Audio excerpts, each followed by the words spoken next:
आप देख रहे हैं जागृति न्यूज मुजफ्फरपुर। दुष्कर्म पीड़िता के परिजन से मिलने पहुंचे केंद्रीय मंत्री चिराग पासवान। मुजफ्फरपुर जिले के कुर्नी थाना क्षेत्र में बीते दिनों 11 वर्षीय किशोरी से दुष्कर्म के बाद पीड़िता के इलाज के दौरान मौत मामले में परिजन से मिलने पहुंचे केंद्रीय मंत्री चिराग पासवान। मौके पर हजारों की संख्या में लोग इकट्ठे थे। सभी को हाथ हिलाकर अभिवादन करते हुए केंद्रीय मंत्री चिराग पासवान दिखे। वहीं साथ में वैशाली लोकसभा क्षेत्र की सांसद वीणा देवी भी साथ दिखी। वहीं मीडिया के सवालों से चिराग पासवान बचते हुए दिखे।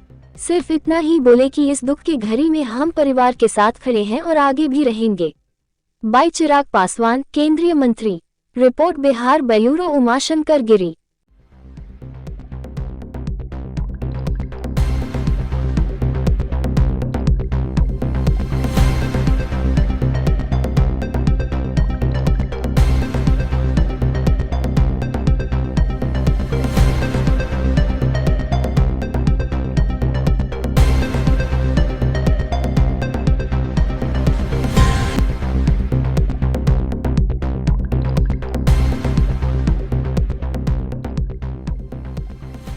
आखिरकार इतना समय लग गया आपको यहाँ आने में, क्या कुछ कारण रहा?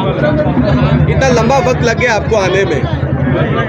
लंबा वक्त नहीं, ये जो घटना है और जिस तरीके से जिले में एक के बाद एक ऐसी घटनाएं घटी हैं, जिस सरकार का हम समर्थन कर रहे हैं, ये सरकार की भी जिम्मेदारी है, स्थानीय प्रशासन की भी जिम्मेदारी है।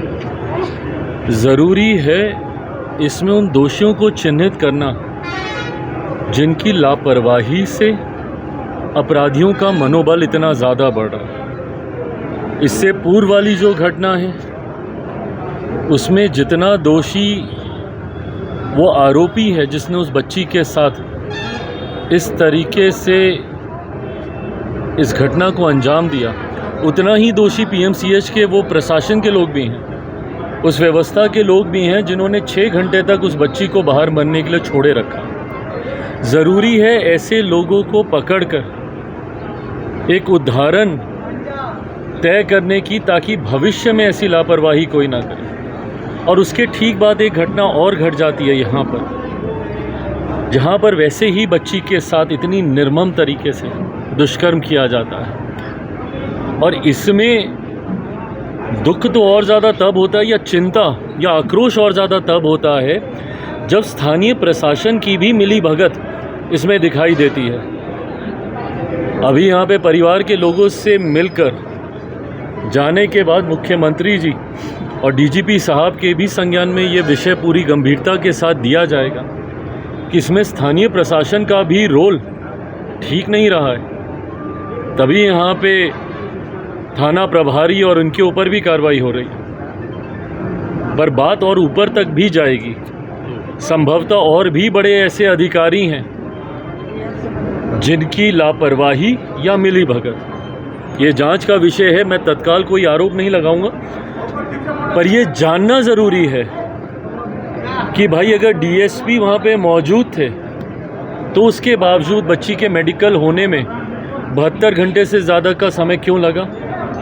अगर वो मौजूद थे तो तत्काल परिवार की तरफ से जो एप्लीकेशन दी गई थी, क्यों नहीं एफआईआर तुरंत दर्ज हुई? क्यों परिवार को एक थाने से दूसरा थाने, महिला थाने और यहाँ पे जाना पड़ा? और क्यों जब घर पर जब बुलडोज़र चलने लगा तब आरोपी जाके सरेंडर करता है? प्रशासन क्यों नहीं पकड़ पाया? क्या यहाँ पे स्थानीय दबंग नेताओं का संरक्षण मिल रहा है क्या इस आरोपी को? और जिसके दबाव में क्या स्थानीय प्रशासन भी लापरवाही से काम कर रहा है?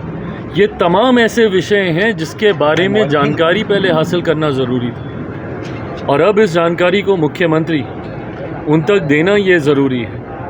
और इसमें ये सुनिश्चित करना ज़्यादा ज़रूरी है कि आरोपी के साथ साथ आरोपी के ऊपर तो कार्रवाई होगी ही होगी, उसको तो सज़ा मिलेगी ही मिलेगी, पर उसका संरक्षण जिन लोगों ने किया उन लोगों के ऊपर भी कार्रवाई हो, ये भी उतना ही ज़्यादा ज़रूरी है। राहुल गांधी के बयान पर क्या कहेंगे? उसको क्राइम की कैपिटल बताया है। यादव भी आए थे लेकिन यहाँ पर वो परिवार से मिलने नहीं पहुँचे, क्योंकि यादव आरोपी था। क्या लगता है भाई ये सेलेक्टिव, अगर आप दुष्कर्म में भी चुनेंगे कि मैं इस परिवार से मिलने जाऊंगा और उस परिवार से मिलने नहीं जाऊंगा,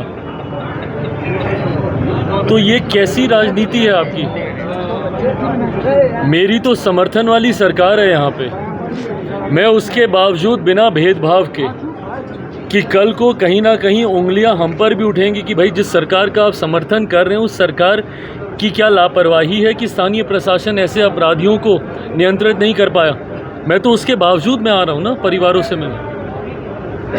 पर जो नेता प्रतिपक्ष हैं उनकी जिम्मेदारी बनती है, भाई सवाल तो आप हम ही से पूछिएगा ना, कटघरे में तो आप हम ही को डालिएगा कि सरकार आपकी है, कानून व्यवस्था आप नियंत्रित नहीं कर पा रहे हैं। पर उसके बावजूद नेता प्रतिपक्ष एक जगह जाएंगे दूसरी जगह नहीं जाएंगे। यही मैं कह रहा हूँ कि क्या स्थानीय दबंग नेताओं की भी इसमें कोई मिली भगत है और क्या उसका संरक्षण बड़े दलों से उनको मिल रहा है? ये भी तो जांच का विषय है। जब आप नहीं आते हैं और जब आप सेलेक्टिवली जाते हैं कि एक जगह आप जाइएगा और दूसरी जगह आप नहीं जाइएगा, क्या ये दुष्कर्म आपके लिए दुष्कर्म नहीं है? ये बच्ची को न्याय मिलने की ज़रूरत नहीं है।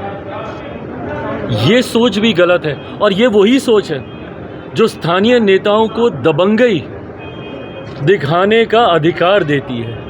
कार्रवाई ऐसे लोगों पे भी होनी, दुख को कम नहीं कर सकती।